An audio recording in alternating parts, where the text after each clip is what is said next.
श्री कृष्ण और इंद्र ने कर्ण के साथ क्यों छल किया? महाभारत के युद्ध में कर्ण और अश्वत्थामा दो महाशक्तिशाली योद्धा थे। यदि इन दोनों के साथ छल न किया गया होता तो महाभारत का युद्ध कौरव कभी का जीत चुके होते।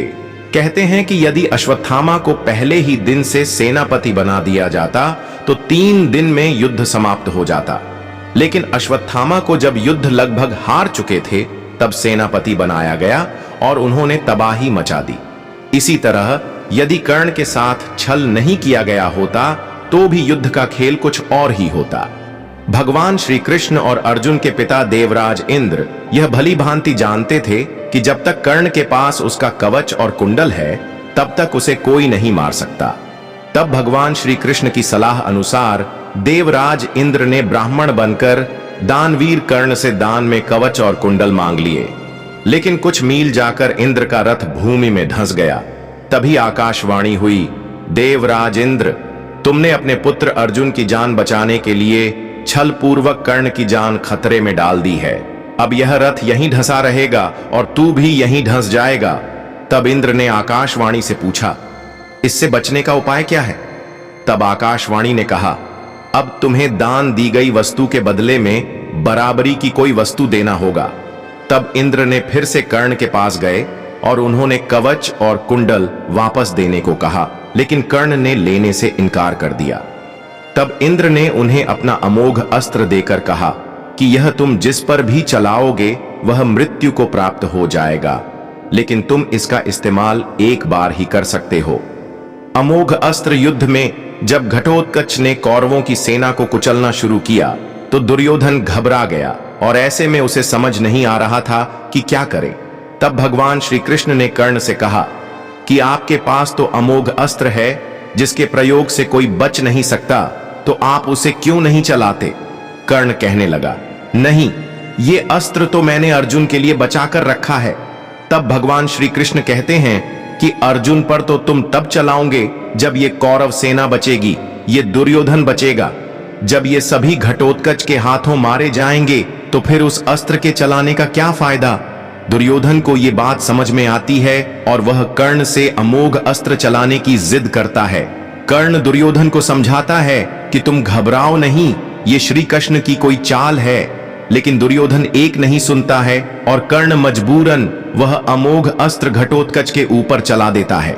इस तरह भगवान श्री कृष्ण अर्जुन को बचा लेते हैं। असहाय कर्ण कवच कुंडल उतर जाने के बाद अमोघ अस्त्र नहीं होने के बावजूद कर्ण में अपार शक्तियां थीं। युद्ध के 17वें दिन शैल्य को कर्ण का सारथी बनाया गया। इस दिन कर्ण भीम और युधिष्ठिर को हराकर कुंती को दिए वचन को स्मरण कर उनके प्राण नहीं लेता है। बाद में वह अर्जुन से युद्ध करने लग जाता है।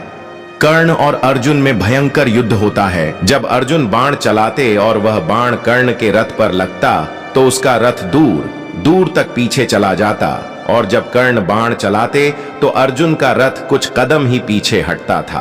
और ऐसे में भगवान श्री कृष्ण कर्ण की बहुत तारीफ करते हैं। तब अर्जुन भगवान श्री कृष्ण से कहते हैं कि आप कर्ण की तारीफ कर रहे हैं, जिसके बाण से हमारा रथ मात्र कुछ कदम ही पीछे हट रहा है, लेकिन मेरे बाण से तो उसका रथ कई गज पीछे जा रहा है। तब ऐसे में भगवान श्री कृष्ण मुस्कुरा देते हैं। तभी अचानक कर्ण के रथ का पहिया भूमि में धंस जाता है। इसी मौके का लाभ उठाने के लिए भगवान श्री कृष्ण अर्जुन से तीर चलाने को कहते हैं। बड़े ही बेमन से अर्जुन असहाय अवस्था में कर्ण का वध कर देता है। इसके बाद कौरव अपना उत्साह हार बैठते हैं, उनका मनोबल टूट जाता है। फिर शैल्य प्रधान सेनापति बनाए जाते हैं, परंतु उनको भी युधिष्ठिर दिन के अंत में मार देते हैं। कुरुक्षेत्र के युद्ध के अंतिम दिन भगवान श्री कृष्ण ने अर्जुन से पहले रथ से उतरने को कहा। उसके बाद भगवान श्री कृष्ण रथ से उतरे। भगवान श्री कृष्ण ने हनुमान जी का धन्यवाद किया कि उन्होंने उनकी रक्षा की, लेकिन जैसे ही हनुमान जी अर्जुन के रथ से उतर कर गए वैसे ही रथ में आग लग गई। यह देखकर अर्जुन हैरान रह गए। तब भगवान श्री कृष्ण ने उन्हें बताया कि कैसे हनुमान जी उनकी दिव्य अस्त्रों से रक्षा कर रहे थे। यदि हनुमान जी रथ पर विराजमान नहीं होते हो, तुम और मैं कर्ण के बाण से इस रथ सहित कभी के आसमान में उड़ गए होते। तो दोस्तों वीडियो आपको कैसी लगी कृपया कमेंट बॉक्स में हमें जरूर बताएं और दोस्तों ऐसे ही और भी वीडियो को देखने के लिए कृपया चैनल को भी सब्सक्राइब जरूर करें और कमेंट बॉक्स में सच्ची श्रद्धा से जरूर लिखें। जय श्री कृष्णा, राधे राधे। वीडियो को अंत तक देखने के लिए आपका धन्यवाद।